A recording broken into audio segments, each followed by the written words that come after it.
মধ্যপ্রাচ্যে আবারও বাড়ছে উত্তেজনা। ইরান ও যুক্তরাষ্ট্র সামরিক শক্তি প্রদর্শনের মাধ্যমে একে অপরকে কড়া বার্তা দিচ্ছে। বিশেষ করে আকাশপথে সামরিক মহড়া ও যুদ্ধবিমানের উপস্থিতি গোটা বিশ্বকে নতুন করে চিন্তায় ফেলেছে। প্রশ্ন উঠছে, তবে কি আরেকটি বড় যুদ্ধের দিকে এগোচ্ছে বিশ্ব? সম্প্রতি ইরান তাদের সামরিক মহড়ায় অত্যাধুনিক যুদ্ধবিমান, ড্রোন এবং মিসাইল ব্যবস্থার শক্তি প্রদর্শন করেছে। দেশটি দাবি করেছে তাদের প্রতিরক্ষা ব্যবস্থা আগের চেয়ে অনেক শক্তিশালী।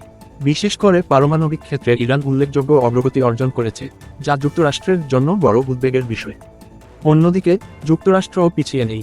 তারা মধ্যপ্রাচ্যে যুদ্ধজাহাজ মোতায়েনের পাশাপাশি আকাশপথে নজরদারি বাড়িয়েছে।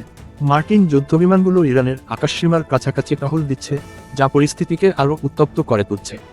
বিশ্লেষকরা বলছেন, এই উত্তেজনা তৃতীয় বিশ্বযুদ্ধের দিকে নিয়ে যেতে পারে, তবে এখনই নিশ্চিত করে কিছু বলা যাচ্ছে না।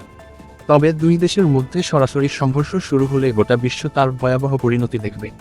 যদিও দুই দেশই শক্তি প্রদর্শন করছে, তবে কূটনৈতিকভাবে সমাধানের চেষ্টা এখনও চলছে। আন্তর্জাতিক মহল এই সংঘাত এড়াতে আলোচনার পথ খোলা রাখার আহ্বান জানিয়েছে। বিশ্ব এখন নজর রাখছে, এই উত্তেজনা কি শুধুই সামরিক মহড়া নাকি সত্যিই এক বড় যুদ্ধের ইঙ্গিত। সময়ই এর উত্তর দেবে। নতুন নতুন শীর্ষ খবরের জন্য চ্যানেলটিকে লাইক, কমেন্টস, শেয়ার, সাবস্ক্রাইব অথবা ফলো করুন।